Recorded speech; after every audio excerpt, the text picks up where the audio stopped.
Bonjour à tous et bienvenue dans cette nouvelle vidéo dans laquelle je vous parlais d'un produit e-com qui s'appelle le CSKLD2, nom un petit peu barbare, mais qui est un logiciel qui permet de flasher les clés de chiffrement dans ce genre de poste, et donc qui va surtout vous permettre de sécuriser votre réseau. Cette vidéo s'adresse surtout à ceux qui souhaitent sécuriser leur réseau et mettre des chiffrements de plus haut niveau. C'est parti. Je rappelle, je vous invite à aller voir ma première vidéo que je fais sur le chiffrement NXDN, pour ceux qui ne l'ont pas vu. J'y parle des chiffrements, j'explique un petit peu comment ça marche, les avantages et les inconvénients, mais on fait très vite. Il y a deux types de chiffrement, grosso modo un chiffrement basique en NXDN, qu'on appelle le scrambler ou brouilleur en français, et il y a un chiffrement avancé qui propose deux types de chiffrement DES 56 bits ou AES 256 bits, qui sont des algorithmes de chiffrement évolués, avec des clés avec beaucoup de grande longueur, et donc compliqués à trouver, et donc des chiffrements qui sont assez compliqués à craquer. Et par contre, ils sont sous licence. Donc on va en parler tout de suite. Le chiffrement basique. Avant, initialement, on le trouvait sur tous les post-icom. C'est ce qu'on appelle le scrambler. Le scrambler, on le trouve sur tous les post-icom. En revanche, le chiffrement avancé, à ma connaissance, je me trompe peut-être, il n'est disponible que sur les derniers post-icom qu'on voit ici. Par exemple, ici j'en ai un là. Ça, c'est un 4400DT. Voilà, donc un post UHF avec la licence qui est émise dedans. Donc il n'y a que ce type de poste, à ma connaissance encore une fois, qui supporte les chiffrements avancés comme le DES ou l'AES. On va voir ensuite en quoi consiste la licence. Il y a deux choses à mettre dans votre poste. Premièrement, pour pouvoir utiliser les chiffrements avancés, il y a une platine UT134, c'est la référence officielle ICOM, que vous allez insérer dans votre poste. Il y a un emplacement qui est prévu pour ça. Et ensuite, pour pouvoir utiliser l'AES, il faut rajouter une licence, donc une clé de licence en plus, une clé par poste, qui va permettre d'activer l'AES et de pouvoir l'utiliser. Alors il me semble, je dis bien il me semble, je ne suis pas totalement sûr de ce que je dis, que quand vous avez la platine UT134, vous pouvez utiliser le DES. J'arrive pas à savoir si oui ou non, parce que dans le CPS, il y a une aide, c'est pas clair. Je vais vous montrer après comment on programme les postes. Il faut l'activer dans le CPS en disant qu'on utilise bien la platine UT134, et j'arrive pas à savoir. Pour moi, il faut l'UT134 pour utiliser le DES, et si on veut l'AES, il faut et la UT134 installée dans le poste, et en plus une licence logicielle AES 256 bits qui a été activée, donc une par poste. Ça c'est pareil, c'est une platine par poste pour pouvoir l'utiliser. Ensuite, comment on programme les clés? Une fois qu'on a mis la platine, là, celle-ci, là, elle l'a installée dans le poste, on a activé les licences logicielles, eh bien, il va falloir un outil spécifique fourni par ICOM qui s'appelle CSKLD2. Je vous le présente ici, copie d'écran de la page d'accueil du CSKLD2, et il est également fourni avec un petit dongle qu'on trouve ici. Oups, je vais rallumer. Pour ceux qui, je ne sais pas si vous le voyez là, un petit dongle USB. Hop. J'espère que ça ne va pas faire planter le logiciel parce qu'il est lancé derrière, qui permet du coup de faire tourner le CSKLD2. Sans cette petite clé, il ne démarre pas. A noter également un petit truc aussi, il a fallu que je désactive mon antivirus qui est McAfee, parce que sinon il le voit. Et ça, derrière, quand je le branche, ça active une DLL qui voit comme un virus. Donc je ne sais pas pourquoi, donc moi je suis obligé de le désactiver, ensuite de le brancher, de lancer le CSKLD2, et quand j'ai fini, je réactive l'antivirus. Allez savoir qu'est-ce qui se passe derrière. Est-ce que vous voulez une petite démo? Eh bien, je pense que oui. Donc c'est parti. Je vais vous montrer le logiciel à quoi il ressemble. J'espère que vous allez pouvoir voir. Voilà, le CSKLD2, c'est peut-être un peu petit. Je vais vous montrer juste après. Il y a des copies d'écran.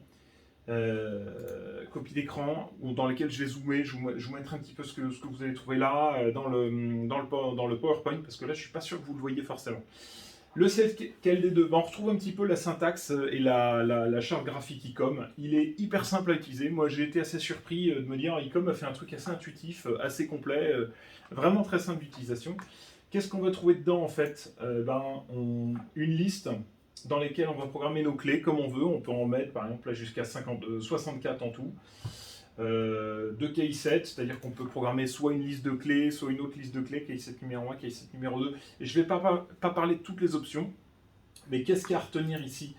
Là, les clés, on ne les voit pas, elles sont masquées, donc il faut que je les démasque. Option, hop, Encryption Key Visible. Encore une fois, je ne sais pas si vous voyez les clés, mais je vais passer rapidement et je vous montrerai après le PowerPoint.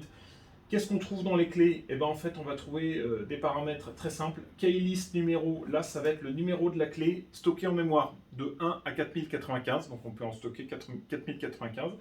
Ensuite, la clé, on lui donne un nom. On spécifie le type ici, si c'est de l'AES ou du DES. Ensuite, on lui donne... Oh, tiens, je l'ai effacé.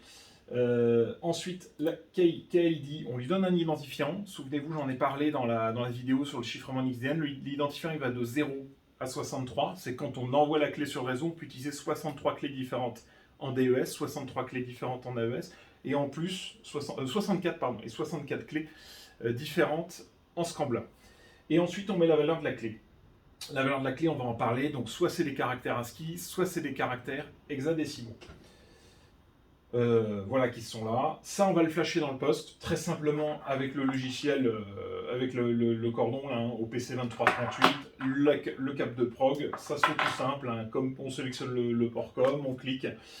Et puis derrière, une fois qu'on a flashé nos clés dans ce poste, il n'y a plus qu'à aller programmer un canal de notre choix. Je vais juste vous montrer ça normalement. Pour ceux qui ont déjà programmé des clés, vous devez connaître. Je cherche ma souris. Ma souris, elle est là. Hop. Donc là, on retrouve notre logiciel CSF3400D, qui est le logiciel de programmation de ce genre de poste. Encore une fois, le officiel ICOM, qui va permettre de choisir nos canaux comme on veut. Une fois que vous aurez toutes les licences activées, tout ce qui va bien, vous n'aurez plus qu'à aller choisir déjà dans les paramètres. Encore une fois, je ne sais pas si on voit bien, donc je vais vite passer dans les paramètres là, de Encryption Unit. Vous sélectionnez bien UT134. Et ensuite, quand vous programmez un canal, derrière, là j'ai mis un canal bidon par exemple, à la fin il y a Encryption List Key. Encryption Key list numéro, et vous lui mettez le numéro de la clé que vous voulez utiliser en mémoire. Donc là, par exemple, j'ai mis 1. Donc la clé numéro 1, c'est celle qu'il va mettre. Hop. Vous voyez, si à cet endroit-là, je mets 1, je vais utiliser la première clé de la liste. Si je mets 2, je vais utiliser la deuxième clé AES de la liste, etc., etc. Et ensuite, vous n'avez plus qu'à flasher le tout. Je vais revenir sur le PowerPoint. Je pense que ce sera beaucoup plus lisible. En plus, je vois le temps qui passe. Donc, hop, oui, c'est bon. Le CSKLD2, vous l'avez vu. Là, je pense que vous devez beaucoup mieux voir normalement. La vidéo est en 4K d'ailleurs, je précise. Donc ceux qui ont des grosses résolutions, qui ont des bons débits, normalement, vous pouvez lire. En fait, voilà, vous allez pouvoir retrouver ce que je vous ai dit. Comment ça se passe quand on programme une clé? Hyper simple. Hein.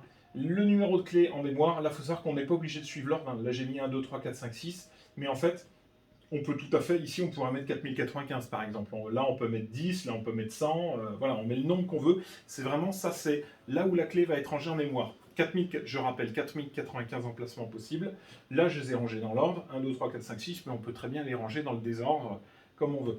On lui met un petit nom, on sélectionne le type de cryptage, AES ou DES, on lui met un key ID qui va bien, donc c'est un seul, alors évidemment, hein, il y a un key ID par type de crypto. Par exemple, en AES, vous pouvez mettre 64 KID différents et en DES, 64 KID différents. Voilà.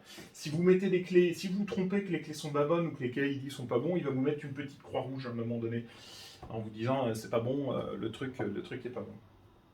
Et ensuite, vous mettez la valeur de votre clé. Alors là, soit vous rentrez des caractères ASCII, soit hexadécimaux. Le système est assez bien fait puisque ICOM propose une aide sous là où on rentre les clés partout. C'est assez bien fichu, je dois dire. Voilà, il suffit, si on a un doute, il suffit de lire l'aide et normalement on s'en sort toujours.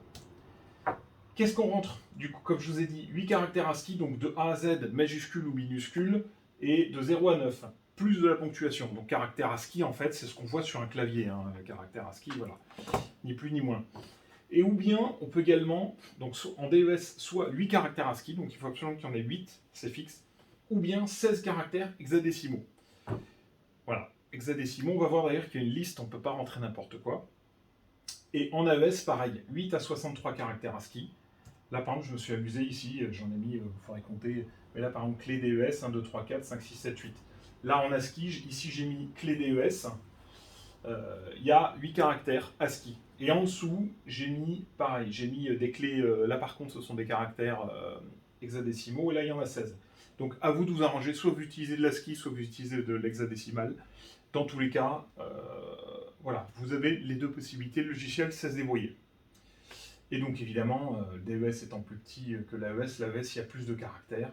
Si vous utilisez de l'AES et que vous voulez mettre des caractères hexadécimaux, il faut en rentrer 64. Alors vous voyez que 64, quand vous mettez 64 caractères hexadécimaux, c'est long. C'est long, voilà, c'est la deuxième ligne.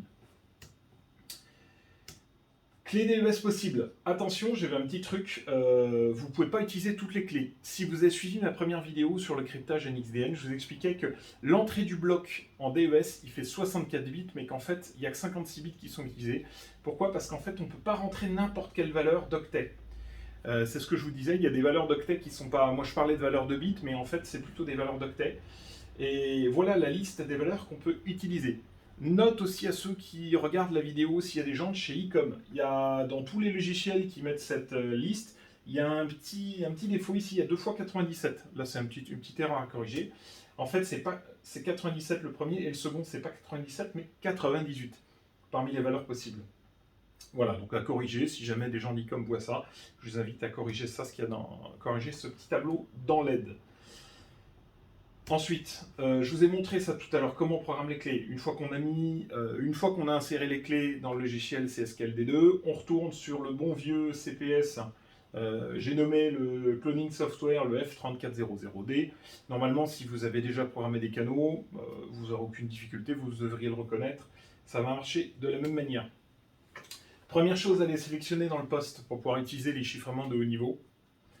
Vous allez dans les paramètres Digital Encryption Setting et vous mettez le UT134, là ici. Par défaut, normalement, c'est Not Use.